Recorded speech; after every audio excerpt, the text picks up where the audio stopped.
Bien, permítanme iniciar el día de hoy y creo que está más que claro el tema que estamos abordando, ¿no? El compromiso con el Evangelio, el compromiso con su palabra, y es algo que a mí me ha motivado mucho por todo lo que he venido leyendo. Es algo que a veces meditamos. Le decía incluso el pastor, no sé, días atrás, platicando con él, reflexionando, cómo a veces leemos la escritura y pasamos por alto ciertas cosas que pues en el tiempo de Dios, Dios nos las permite ir revelándolas poco a poco, ¿no? Pero cuando nos metemos a fondo a estudiar y a tratar de entender el contexto y hacer un estudio de lo que estamos tratando de exponer, bueno, descubrimos que ciertamente Dios en cada palabra, en cada frase, en cada oración de su palabra, nos quiere mostrar algo, nos quiere enseñar algo. Yo estoy tratando de introducirme a este tema que tiene que ver con el compromiso con el Evangelio, y te estoy tratando de llevar progresivamente, porque lo que estamos haciendo nosotros es aprender a desarrollar una vida comprometida con el Evangelio. Yo sé que hay unos que aquí estamos más maduros en la fe, otros no tanto, otros están dando pasitos, así que quiero irme poco a poco, quiero progresivamente introducirme. Por eso es que yo he venido abordando 3 puntos muy importantes, de los cuales solamente uno o uno y medio abordé el domingo pasado, pero tenía que ver con esa determinación en la que nosotros de alguna manera tenemos que aplicar al conocimiento de Dios. Y no digo de alguna manera, tenemos que esforzarnos, porque en base a ello, al conocimiento de las Escrituras, es como Dios, en ese deseo que tú y yo tenemos, va a ir abriendo nuestro entendimiento para conocer su voluntad. Yo te hablaba de ese primer punto como un punto principal, un punto de apoyo, se puede decir así, para comenzar entonces a entender todo lo que el Evangelio o lo que el Señor desea presentarnos, para que nosotros lo vivamos en ese compromiso con el Evangelio. Pero yo te explicaba acerca, por ejemplo, de Colosenses capítulo 1, segunda de Pedro capítulo 1, leímos un poco acerca de todo esto y cómo habla de la sabiduría y del conocimiento, pero abordé otro punto que tiene que ver con la sinceridad en el corazón, cómo esa sinceridad alinea nuestro corazón para centrarnos en las motivaciones correctas. Y a partir de ahí yo te decía, este es otro punto que sin duda necesitamos tener a la hora de desarrollar un compromiso con el Evangelio. Yo me voy a continuar desarrollando algunos puntos en este tema de la sinceridad en el corazón que debe haber en nuestros, valga la redundancia, corazones, porque hay unos puntos que no abordé. Pero también te decía que no debemos tener temor al compromiso, hermanos, porque si hay algo que nosotros solemos hacer es tenerle, bueno, no nosotros, pero normalmente tú lo ves como la gente le tiene temor al compromiso.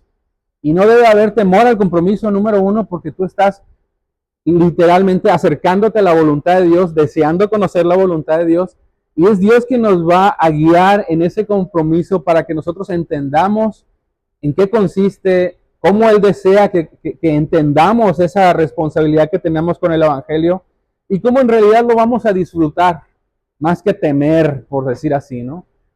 Entonces, yo espero hayas tenido, la verdad, en tu corazón un poco de reflexión acerca de todo esto que he venido hablando, porque Segunda de Corintios, capítulo 5, versículo 11, yo te leía las palabras de Pablo.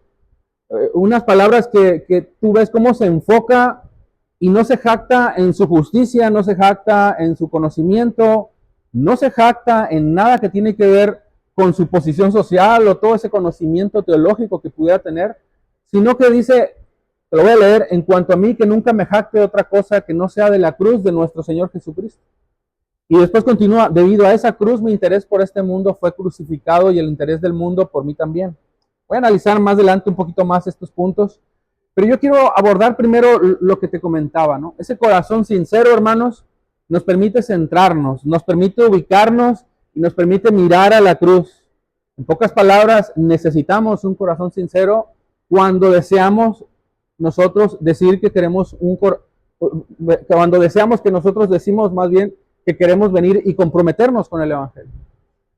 Es decir, yo necesito sincerarme, necesito venir con ese entendimiento de lo que voy a hacer, es buscar vivir en la vida piadosa que el Señor me ha llamado, pero eso literalmente expone mis grietas. Hermanos, estamos llenos de grietas, ¿eh? Tenemos muchas fisuras. Sí, nacimos de nuevo, sí, Dios ha hecho grandes obras en nuestros corazones, etcétera, etcétera, pero aún seguimos compartiendo una vida que nos arrastra y nos seduce al pecado, y muchas veces nuestra sinceridad no es tan sincera. Actuamos hipócritamente. Yo te decía, muchas veces las motivaciones no tienen que ver con lo que Dios desea que nosotros aprendamos. Tú puedes ver el ejemplo en los Corintios, en los Corintios. Ellos querían darse a conocer a través de la buena exposición de la palabra, al tratar con su elocuencia, impactar a otras personas. Esa es una motivación incorrecta. La sinceridad expone mis grietas. Y cuando hablo de grietas, hablo de ese pecado que cuando nosotros entendemos que estorba, que no permite que desarrollemos un compromiso, lo que hace es iluminarnos a través de su palabra, evidenciarlas y por supuesto desecharlas. Yo recuerdo mucho esto, bueno, esta frase, más bien esto que te estoy comentando en la vida de Pablo, ¿no? Como en su camino a Damasco, tú ves un Pablo, pero después de que el Señor habla su vida y él pregunta, ¿quién eres tú, Señor? Y bueno, la historia que conocemos, primero tú ves un Pablo jactancioso de su posición, incluso creyendo que estaba cumpliendo la voluntad de Dios, pero después tú ves otro Pablo, y eso es asombroso. Tú ves un Pablo ahora gobernado por el poder del Evangelio, un Pablo que reconoció la voz de su Señor y ahora lo que quiere es, sinceramente, con un corazón humilde, venir y decir, Señor, muéstrame tu voluntad. Eso a mí me impacta porque tú te das cuenta cómo es el poder del Evangelio que nos permite ver nuestra posición, en este caso Pablo, con arrogancia, soberbia, creyendo que cumplía el propósito de Dios, pero después tú lo ves en Corintios capítulo 4, ¿no? Se entiende que él mismo, y lo expone hacia la iglesia, que nos vean como servidores de Dios, como administradores de los misterios de Dios, como un colaborador de Dios y de su iglesia. Esa sinceridad es la que a nosotros nos va a alinear al propósito de Dios. Yo te decía, la sinceridad exhibe mis grietas, porque la misma sinceridad, hermanos, lo que va a hacer es permitirnos, nos va a ayudar a que no queramos comprometernos en la voluntad de Dios y a la par comprometernos con el mundo. Y eso es muy común, ¿verdad? Muchas veces queremos compartir nuestros intereses, por decirlo así, con lo que el mundo me ofrece y con lo que Dios me ofrece, y de alguna manera una especie de sincretismo, mezclarlo, unirlo y tratar de hacer una especie, pues literal, una doctrina diferente, una enseñanza diferente que no tiene nada que ver con la enseñanza que Dios nos muestra en su palabra. Y este es el talón de Aquiles de muchos creyentes, hermanos. Este es el talón de Aquiles con el que muchos creyentes incluso conocen a su Señor, reconocen a Dios, pero cuando llegan a este punto de hablar de un compromiso, como dicen, ¿no? Chao, bye. Aquí soy. Hay historias en la misma escritura, ¿no? ¿Te acuerdas del joven rico? No voy a tocar ese punto, pero quiero decirte que ese compromiso no se afirma o no se afianza en la vida del creyente, porque de alguna manera ese corazón sigue fascinado, hermano, con ese mundo seductor, con ese mundo que le encanta, que lo tiene fascinado y que le ofrece todo y que en su corazón materialista le duele renunciar a él. Porque desea comulgar con las prácticas del mundo, a eso me refiero con el mundo, con las prácticas que el mundo realiza. Tiene una idea, tiene un pensamiento que no ha sido renovado, que necesita renovarse, por supuesto, pero que lo quiere ajustar al plano bíblico, al plano de Dios, y realmente eso no es posible. Nadie puede servir a dos señores, pues menospreciará a uno y amará a quién, a otro. Las palabras de nuestro Señor. Hermanos, esta forma de querer comulgar nos hace pensar en el dinero, por ejemplo, ¿no? Y no es porque el dinero sea malo, ¿eh? El problema con el dinero es el amor al dinero. Pero lo hace pensar también en esa posición social que Pablo tuvo, querer ser predominantes, que sean reconocidos, que tengan fama, y por supuesto tener toda clase de placeres. Ese tipo de mundanalidad o sistema de prácticas al que el hombre se aferra y con el cual se topa cuando viene al Evangelio, porque el Evangelio no nos permite comulgar con ambas prácticas. Es en ese sentido que también la misma sinceridad en nuestro corazón, en la cual somos persuadidos por el Espíritu Santo, enseñados, llevados por Dios, nos lleva a que nosotros seamos rectos en nuestro corazón. Vaya, su justicia empieza a abrir nuestro entendimiento, a abrir nuestros ojos de tal manera de que nos muestra de que no es posible comulgar con ambas formas o prácticas o estilos de vida. Porque si nosotros no alineamos nuestro corazón al propósito de Dios, y lamentablemente, y esto lo voy a decir, lo voy a abordar un poquito más adelante, hay muchos creyentes que asumen ser creyentes. ¿Sí me expliqué? Hay muchos creyentes que asumen ser creyentes, pero que viven vidas estériles. Y no porque no, mira, no quiero entrar en el tema de que si son o no son creyentes. Yo creo que todo creyente tiene obviamente en los planes y propósitos de Dios, está en un proceso de formación, pero muchos creyentes viven contrario, opuesto a la voluntad de Dios, afirman ser creyentes, pero tú puedes ver su vida de práctica, en el ejercicio de su vida piadosa, incluso en sus obras, y literalmente son personas estériles. Bueno, la sinceridad al querer nosotros comprometernos con el Evangelio, lo que va a hacer es exhibir esas grietas. No nos va a permitir vivir vidas estériles. Hermanos, el Evangelio trae vida. El Evangelio trae vida. Amén. El Evangelio hace que tú produzcas frutos para su gloria, porque Dios da vida a tu corazón para que produzcas frutos. El Evangelio no permite hipocresías, no permite que vivas un cristianismo disfrazado.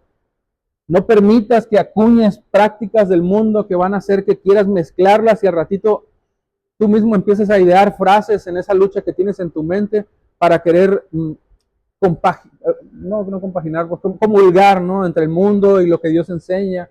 Y al ratito tú los oyes diciendo frases totalmente heréticas, ¿no?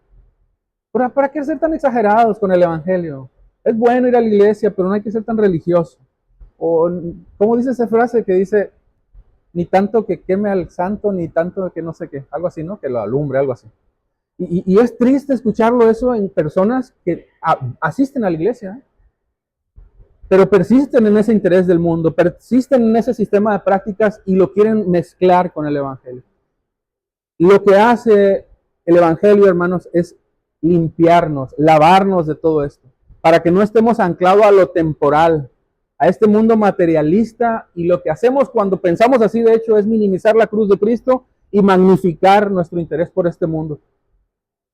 Nos anclamos en esa vida posicionada en este mundo y nos extraviamos en el conocimiento de Dios porque no entendemos que lo que Dios quiere es una vida comprometida con Él. Déjame aclarar un poquito más, nada más el tema de cuando Pablo cita en 2 de Corintios, ahorita lo leía, Gálatas 6:14, cuando lo leía hace un momentito, dice, debido a esta cruz, mi interés por este mundo fue crucificado y el interés del mundo por mí también ha muerto. Porque cuando Pablo, hermanos, se declara muerto al mundo, yo sí es importante que aclare esto, porque yo no quiero que vayas a salir corriendo asustado de aquí. Hermanos, vivimos en el mundo, estamos en el mundo, no estamos ausentes de este mundo, estamos conscientes, ¿verdad? El punto está en que Dios no nos está enseñando a través de la enseñanza de Pablo, ni yo estoy tratando de explicar que nosotros debemos vivir como ermitaños, o que debemos de vivir aislados de la sociedad, porque esta sociedad es pecadora. Digo que sí lo son.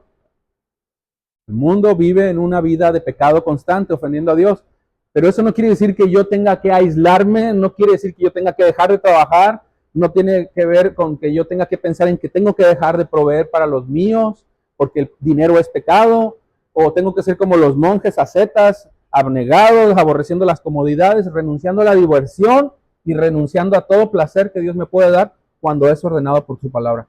Porque el cristianismo es aburrido. No. Eso no es lo que Dios está diciéndonos en su palabra. Cuando Pablo se declara que está muerto al mundo, es que está consciente de que este es su lugar temporal. Pero no vive fascinado, no vive anclado, no vive en función de lo que este mundo le ofrece. No vive buscando sacar un interés de lo que el mundo le pueda ofrecer. No busca proveerse, obtener un beneficio de él. De hecho, si tú lees esta cita de Gálatas 6:14, menciona en la Nueva Versión Internacional, me parece, 2 veces, no es en la NTV, la palabra interés y 2 veces la palabra mundo. Pero es para que tú entiendas que Él no tiene su atención en las cosas de este mundo porque Él está muerto para el mundo. No quiere sacar ningún provecho de Él.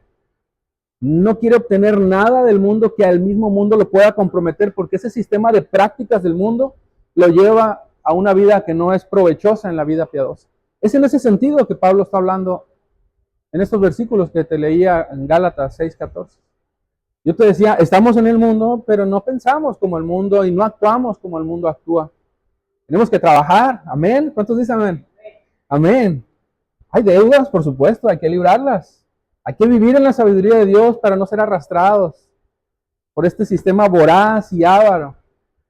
El mundo no nos va a imponer una manera de pensar. Es Dios quien dirige nuestras vidas a una vida piadosa. Y en ese sentido, mientras estemos en el mundo, gózate en tu libertad. Gózate en tu libertad. Disfruta de la libertad que Dios te ha dado para que la vivas para su gloria. Disfruta de la reunión con tus hermanos, de la reunión y la congregación con los santos el día de hoy.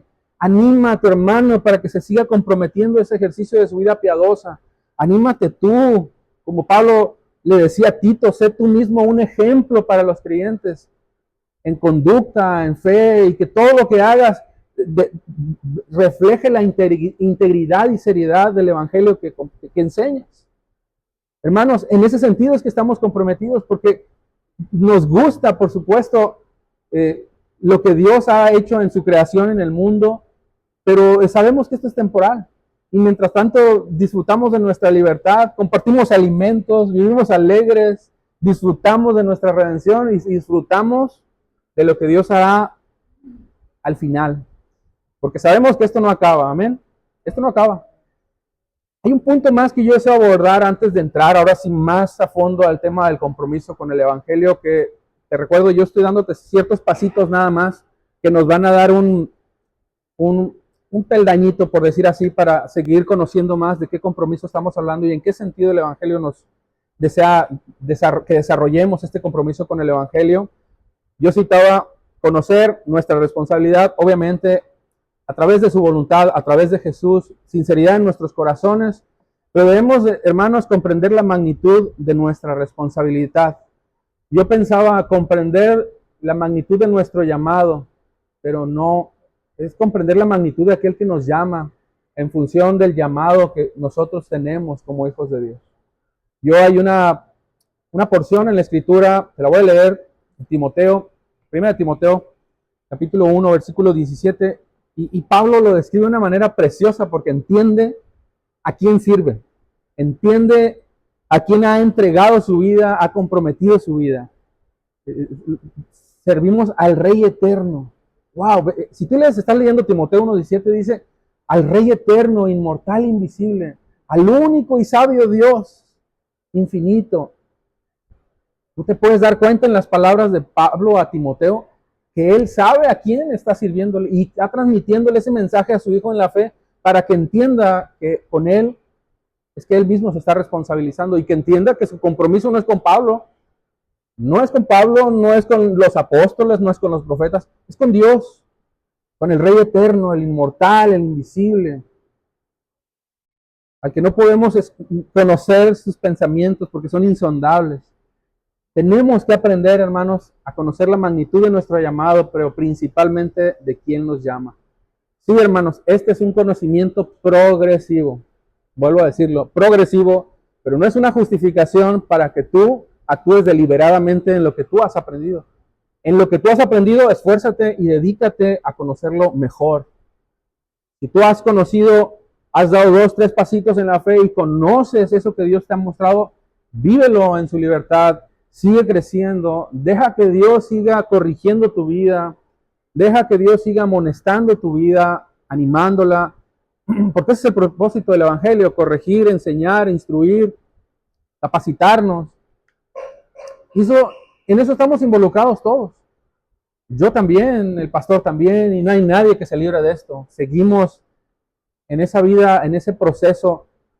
Pero el punto es que nosotros entendamos que se trata de su llamado, se trata de Él. Y a mí me llama mucho la atención unas palabras que cita el libro de Daniel. 11:32, por si estás anotando. Y me gusta mucho cómo lo enfatiza Daniel en esta enseñanza. Pero el pueblo que conoce a su Dios se mostrará fuerte y actuará. Es interesante esa palabra que está citando Daniel, porque si tú le conoces, si tú afirmas ser pueblo de Dios, tú vas a modelar lo que has entendido de Dios. Te vuelvo a decir, no necesitas conocer absolutamente todo porque nadie lo conoce, pero lo que conoces, te comprometes en el Señor a vivirlo de tal forma que glorifique el llamado, que glorifique a aquel que te llamó con una vida seria y comprometida con el Evangelio. A ese nivel, a esa magnitud. Hermanos, servimos al Rey de Reyes. Servimos a su gobierno, hermanos. Hermanos, tenemos que reflejar su gloria. Su pueblo es fuerte, su pueblo actúa porque conoce su responsabilidad. En esas palabras que Daniel está citando, ese pueblo actúa, ese pueblo se muestra fuerte porque conoce a su Dios. Y una persona que conoce a su Dios es porque se relaciona con Dios, obviamente está conociéndolo más, pero sabe lo que tiene que hacer. No se queda tuido esperando a ver qué va a pasar. No, sabe lo que tiene que hacer. Se muestra fuerte, perseverante, disciplinado, prudente, sabio, profundiza en el conocimiento de Dios y busca conocerlo más. Se responsabiliza, se compromete. Quisiera abordar el punto que sigue porque es muy importante, sin embargo ya me está ganando el tiempo, pero ahora sí puedo decirte que a partir de aquí ya entramos a un tema como que subimos a otro nivel, ¿no? Porque lo voy a abordar nada más para darte una pequeña introducción. La pregunta que pudiéramos elaborarnos es, ¿dónde comienza nuestra responsabilidad? Creo que en algún momento lo cité domingos atrás, pero yo quiero volverlo a repasar de una manera un poquito más rápida para que entiendas. Porque nuestro compromiso, hermanos, comienza en el Evangelio.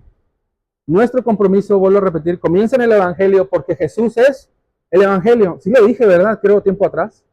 Bueno, te lo voy a repetir de aquí hasta que se me acabe la vida y Dios me permita, sean muchos años más, porque se trata de su palabra. Se trata de su palabra. Hermano, ¿me estás oyendo, hermano? ¿Se trata de quién? Su palabra, nada más, nada más. Aquí estamos porque queremos conocer su palabra, su voluntad. Él hizo posible que nosotros nos relacionemos con Él. Nosotros estábamos alienados de Dios, estábamos separados de Dios. Él nos reconcilió, Él nos unió, Él hizo digna tu vida para que tú puedas presentar toda clase de frutas, más bien de obras delante de Él, delante de su templo, vaya, de su presencia, y que esas sean encontradas santos. Es tu llamado a conocerlo, hermano. No hay más revelación, no hay otro fundamento. Es Jesús, porque Jesús es el Evangelio. Y ese compromiso trasciende al interior, entre nosotros. Hermano, tú estás comprometido, ¿eh? Al interior. Y si volteas a ver a tu hermano de al lado, estás comprometido con él. Porque yo te decía, el Evangelio lo que hace es comprometernos mutuamente para corregir, enseñar, instruirnos, capacitarnos, pero también nos compromete hacia el exterior. Un mensaje que debe ser modelado tanto adentro como afuera. Es ahí donde empieza todo. Yo no voy a leer ya esta cita, voy a terminar con una que creo que va a permitir entender un poquito más esto que estoy tratando de explicar.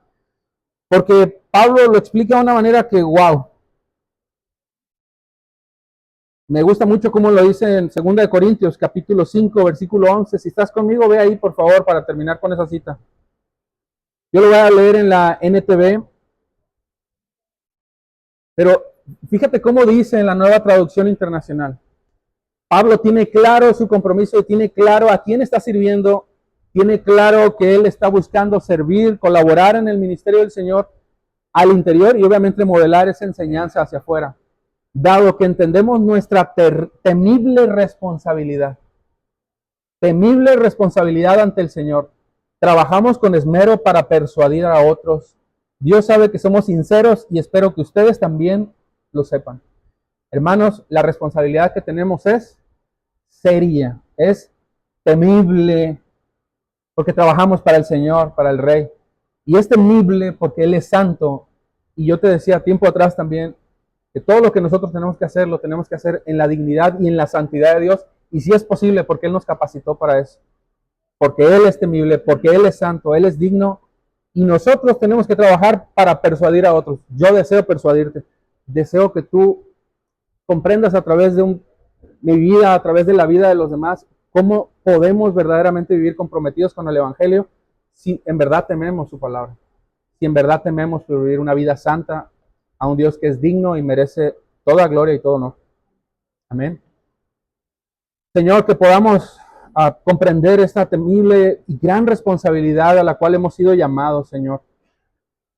Yo sé, Padre, que en mi vida puedo decir, pasaron muchos años y por muchos años no comprendía mucho de esto, pero yo quiero persuadir, Señor, también en ese trabajo, en esa labor que me has permitido llevar a cabo también a otros hermanos para que vean la seriedad del llamado y lo temible que resulta aquel que nos llama para vivir una vida comprometida con tu voluntad, responsable, seria, Dios, con tu evangelio.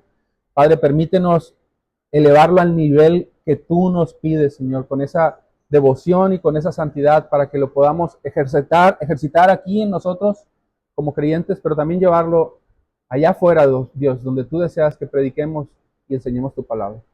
Te lo rogamos, te lo pedimos. Síguenos mostrando tu voluntad, síguenos comprometiendo con tu evangelio, porque es lo que deseamos. Te lo rogamos en el nombre de Jesús. Amén. Amén.